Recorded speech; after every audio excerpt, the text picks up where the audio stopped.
आज मैं आपको कोई कहानी नहीं, एक अनुभव सुनाने जा रही हूँ। ऐसा अनुभव जिसे अगर आपने केवल सुन लिया नहीं बल्कि जी लिया, तो दुख आपको पहचानना भूल जाएगा। हरे कृष्ण दोस्तों, मैं हूँ आपकी अपनी दोस्त अन्नपूर्णा भारद्वाज। बहुत लोग कहते हैं हमने सब कुछ कर लिया, डॉक्टर, दुआ, दवा, पूजा, उपाय, टोटके, अब कुछ भी बचा नहीं।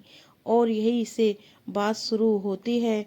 आपने कभी गौर किया है, दुख सबसे ज़्यादा उसी के पास आता है जो बहुत साफ दिल का होता है, क्योंकि दुख जानता है यह इंसान टूटेगा तो ईश्वर को पुकारेगा।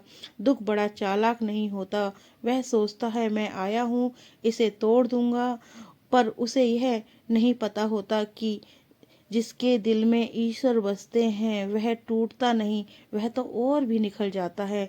दुख जब आता है तो ईश्वर को साथ लेकर आता है, लेकिन दुख इतना अंधा होता है कि उसे दिखाई ही नहीं देता कि उसके साथ कौन चल रहा है।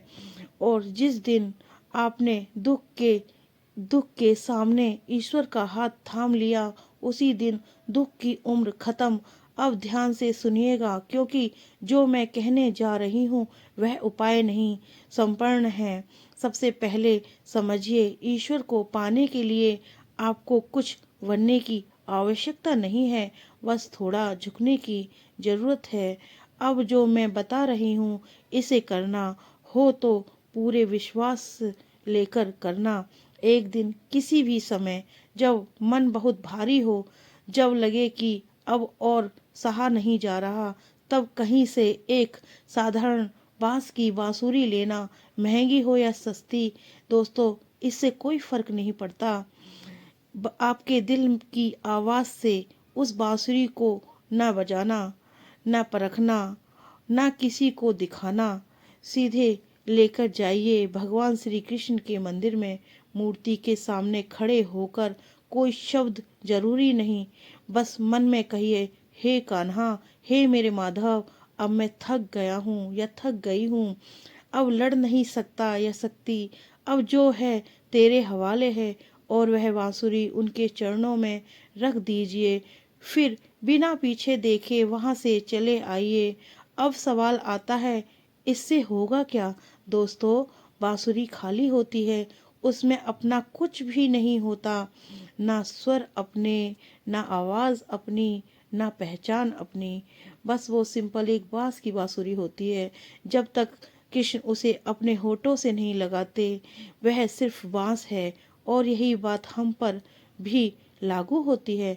जब तक हम अपने आप को ईश्वर के हवाले नहीं करते, तब तक हम भी बस संघर्ष करते रहते हैं। जिस दिन आपने अपने जीवन की बांसुरी श्री कृष्ण को सौंप दी, उस दिन से आपका भाग्य बजने लगता है, क्योंकि जब कृष्ण फूंक मारते हैं तो सिर्फ बांसुरी नहीं बजती, नक्षत्र झुक जाते हैं, ग्रह रास्ता बदल देते हैं और प्रबंध भी हाथ जोड़कर खड़ा हो जाता है। अब एक प्रसंग सुनिए जो इस बात को और गहरा कर देगा। यह घटना है महाभारत के युद्ध के समय की, जब अर्जुन युद्ध भूमि में खड़े अपने अपने ही लोग थे, गुरु भाई रिश्तेदार, हाथ से गंडब गिर जाता है, आंखों से आंसू बहने लगते हैं। अर्जुन बोले, हे कृष्ण, मैं यह युद्ध नहीं लड़ सकता, मुझसे यह पाप नहीं होगा। उस समय श्री कृष्ण ने न कोई शस्त्र उठाया, न कोई चमत्कार दिखाया, उन्होंने बस अर्जुन का हाथ थामा और कहा, अर्जुन, युद्ध तुम नहीं लड़ोगे, युद्ध तो मैं लड़ूंगा, तू बस निर्मित बन जा। और उसी क्षण इतिहास बदल गया, क्योंकि क्योंकि दोस्तों, जहाँ कर्ता श्री कृष्ण है वहाँ हार नाम की चीज नहीं होती। दोस्तों, आप भी अर्जुन ही हैं। आपकी समस्या आपका कुरुक्षेत्र है और श्री कृष्ण आज भी आपके सामने खड़े हैं, बस इंतजार इंतजार में हैं कि आप कहें, आप अब संभालिए। याद रखिए, कुंडली में क्या लिखा है यह मायने नहीं रखता, जिसकी कुंडली में कृष्ण बैठे हैं जाएं, उसी उसका भविष्य कोई भी नहीं पढ़ सकता। इसलिए डरिए मत, भागिए मत, भटकिए मत।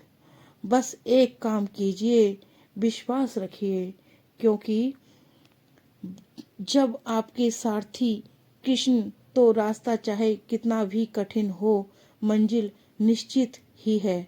आप अपने परमपिता श्री कृष्ण पर भरोसा रखिए, वह आपको कभी अकेला नहीं छोड़ेंगे। जय श्री कृष्ण दोस्तों, राधे राधे।